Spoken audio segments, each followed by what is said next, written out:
าฟังลำมีส่วนไปนำเมียซอยยิ้มบานไอ้อย่าเมาลำคาญขอไล่ได้บอกพี่ต่อเปิดทางกันเทยกันไปเพื่อนแมวสาวบอลำจากในแมวแต่ที่ถูกโลภะก็พาสางลำสดแจกยังขับเป็นงอของคนยังทางรักแม่คนคนยุ่งยังเป็นยังกระซังมีอายอยู่เคียงข้างยามลำเมื่อยได้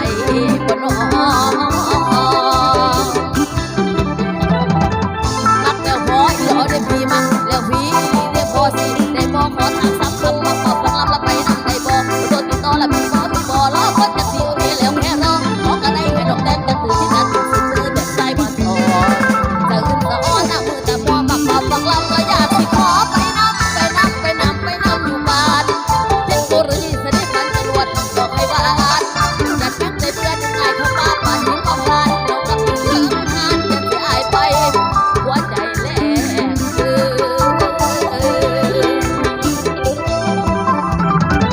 เดี๋ยวคนใช้ใบไผ่มาแย่พอลองจังอ่อนเดี๋ยวคนใช้ใบไผ่มาแย่พอลองจังอ่อนบอกฟังแล้วผู้ใดเอาเดือดร้อนโดนละตายแท้แน่นอนมักแต่หัวอีโหลได้พี่มักแล้วพี่เดี๋ยวพอสิได้บอกขอถามซ้ำคำฟังฟังลำละไปนั่งได้บอกโดนติดต่อละพี่